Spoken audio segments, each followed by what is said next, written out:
నేనున్నాననే భరోసాని వాళ్ళందరికీ కలిగించాడు. నిన్న ఆయన ఒక నమ్మకం, నేడు అతడే ఒక సైన్యం. తాతగారు, తండ్రి గారు వాళ్ళ వ్యక్తిత్వాన్ని, వాళ్ళ పోరాటాన్ని, వాళ్ళ సంకల్పాన్ని, వాళ్ళ ఆశయాన్ని కలబోసుకుని ఒక యువ శక్తిగా విజృంభించాడు. ఎక్కడ ఓడిపోతే అక్కడే 90,000కు పైగా మెజారిటీతో గెలిచి చూపించాడు ఆయనే. అది ఆయన తాలూకా కెపాసిటీ. ఎక్కడ తండ్రికి అవమానం జరిగిందో అదే చోట పట్టాభిషేకం జరిగేలా చేశాడు. అది ఆయన క్యాలిబర్. లక్షల కోట్ల రూపాయలు పెట్టుబడులు రాష్ట్రానికి తెప్పించి తనని నమ్ముకున్నటువంటి యువతకి శాశ్వత ఉపాధి కల్పిస్తున్నాడు. అది ఆయన కేపబిలిటీ. విద్యా వ్యవస్థలో సంస్కరణలు తీసుకొని వచ్చి పిల్లల భవిష్యత్తుకి ఒక బలమైనటువంటి పునాది వేస్తున్నాడు. అది ఆయన కన్విక్షన్. తల్లిని అవమానించినా కక్ష కల్మషం లేకుండా ప్రతి ఆడపడుచుని కూడా గౌరవిస్తున్నాడు. అది ఆయన క్యారెక్టర్. తన నాయకత్వ లక్షణాలతో నేడు ప్రధానమంత్రి కూడా ఆయన నాయకునిగా ఈరోజు ఎదిగే విధంగా ఆయన మెచ్చుకున్నాడు. ఇది ఆయన క్రెడిబిలిటీ. ఆ బ్లడ్ లైన్కి వేరే క్వాలిఫికేషన్ అక్కర్లేదు.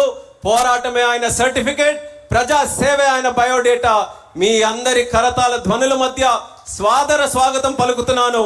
నిరంతర కార్య సాధకుడు, యువగలం రథసారథి, భవిష్యత్తు వారధి, తెలుగుదేశం పార్టీ జాతీయ వర్కింగ్ ప్రెసిడెంట్, నా అన్న, మన అన్న, the one and only Nara Lokesh అన్న గారికి సాదర స్వాగతం పలుకుతున్నాను.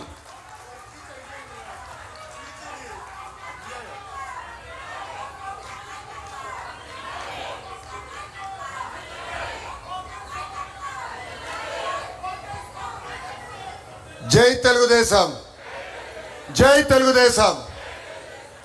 నన్ను పరిచయం చేయమంటే మొత్తం స్పీచ్ చేశాడు రామ్మోహన్ రెడ్డి గారు.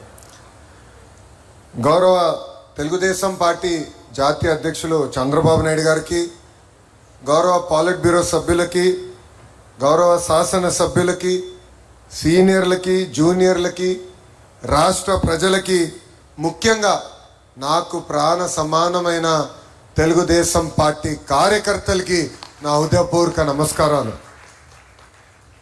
ఆఫ్లైన్ అయినా ఆన్లైన్ అయినా హైబ్రిడ్ అయినా మహానాడు ఎప్పుడూ ఒక మాస్ జాతర లాంటిది.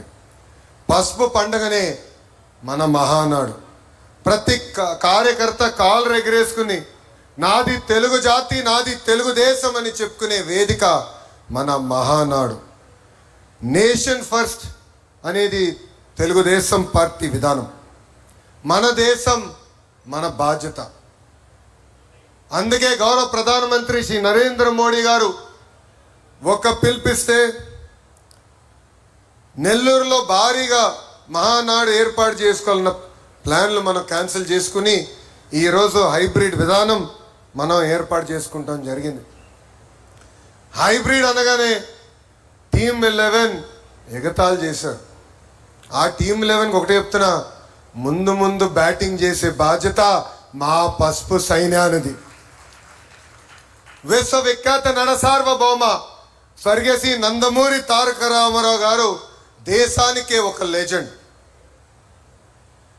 తెలుగువారి ఆత్మగౌరవం ఎన్టీఆర్, తెలుగువారి పౌరుషం మన ఎన్టీఆర్. సినిమాల్లో కానీ రాజకీయాల్లో కానీ ఆయన ఏనాడు